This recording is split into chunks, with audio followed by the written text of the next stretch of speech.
Now let's look at question number 2 from the first law of thermodynamics.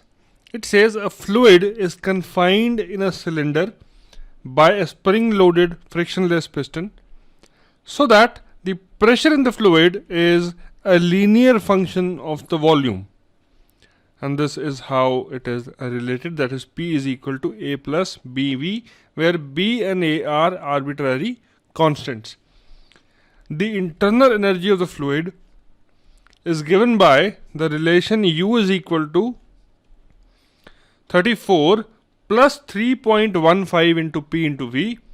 Now here, if you would pay attention, the value of U, that is the internal energy, is given in kilojoules. Okay, the pressure is in kilopascals and volume is in meter cube. So these are the units for this equation. Now, if the fluid changes from an initial state of 170 kPa 0.03 meter cube to a final state of 400 kPa 0.06 meter cube with no work transfer other than that done on the piston, alright, find the direction and magnitude of work and heat transfer.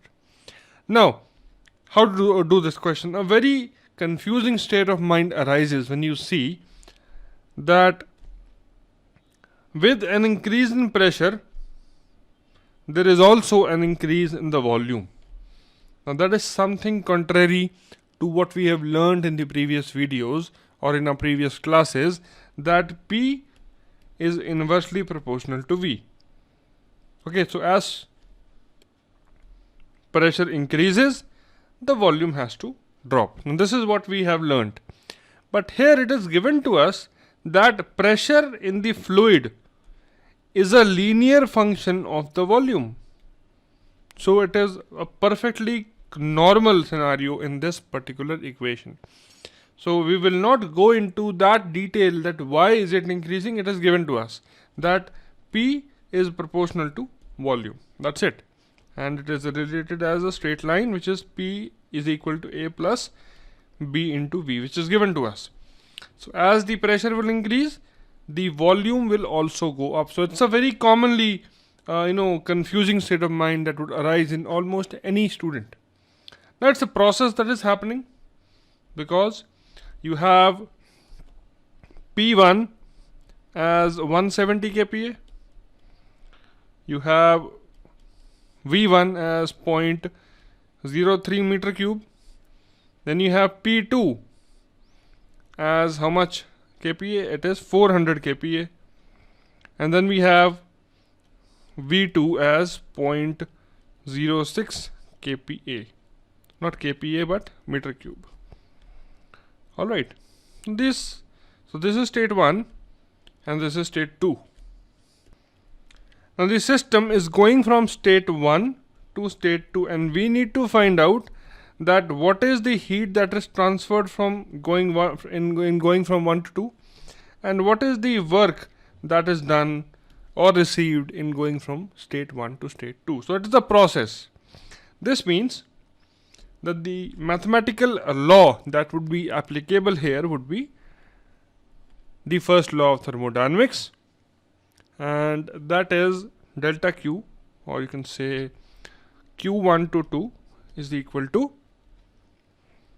W1 to 2 plus delta U1 to.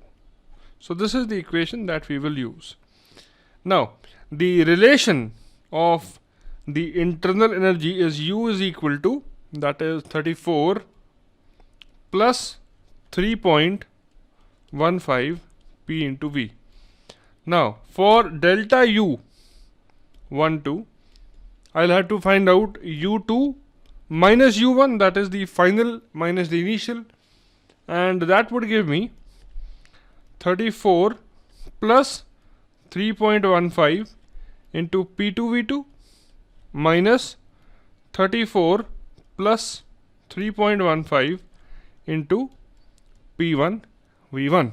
So this cancels off 34 and we are left with 3.15 into, now P2 is how much? 400 kPa. Okay, now this is this is an equation which is in SI units. So from kPa you would have to convert this into pascals, and 400 kPa is equal to 4 pascals. So this would be 4 into the volume is 0.06 minus, now you have 170 kPa. Now 170 kPa is equal to 1.7 pascals. So 1.7 into 0.03.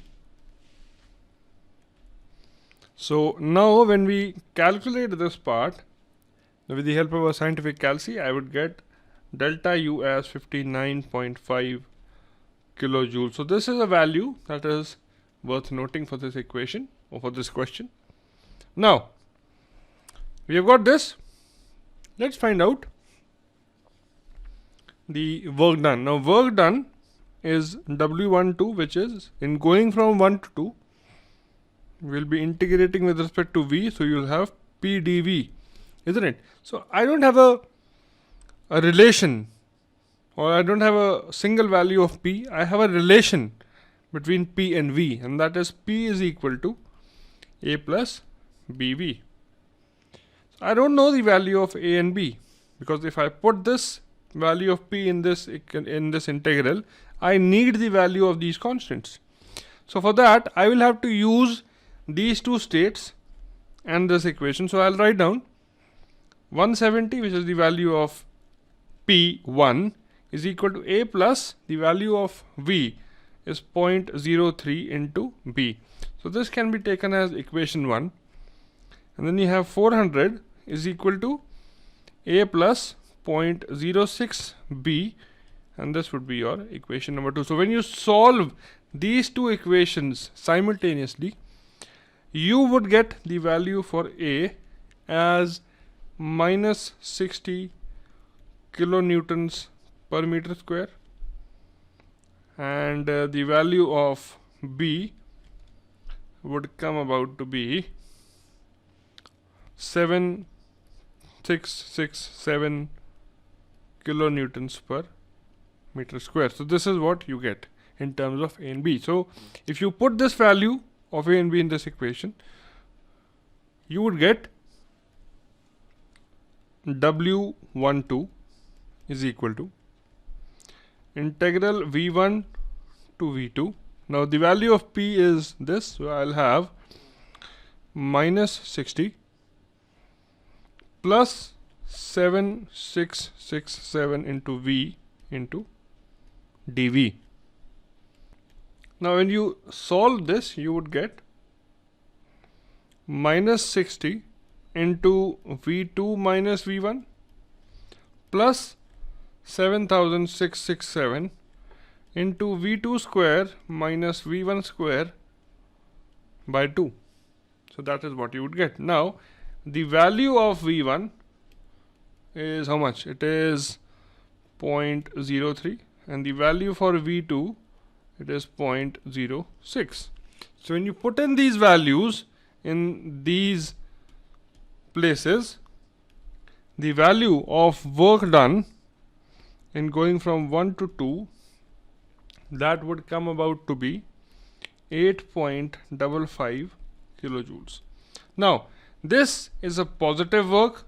This means that the work is done by the system. So it is by the system. Alright, so this is the direction. Now after we have got delta U12 and we have got W12, I can easily find out Q12. And Q12 is equal to 8.55 plus the value of delta U12 is 59.5, and this would give you the value of Q12 as 68.05 kilojoules. So now this is also a positive quantity. So this is the heat flow into the system. So this is heat flow into the system. So this is the direction of the heat flow. Alright. So this is all that we have to find out in this particular question. So I hope you understood it. The key pointers in this were to understand the relationship that is existing between pressure and volume, that is this equation. So no need to get confused between these two states. And once you have figured out that there is nothing wrong in the pressure going up and the simultaneous increase in the volume, because there is a relation given to you, then you have to take it as a process and you have to apply the first law of thermodynamics on a process. And then you can proceed the way we have done in this particular question. So this finishes the question number 2 and the basic of the first law of thermodynamics. Now in the next video onwards, we would now apply the first law of thermodynamics on flow processes. So let's go to the next video and see what is in store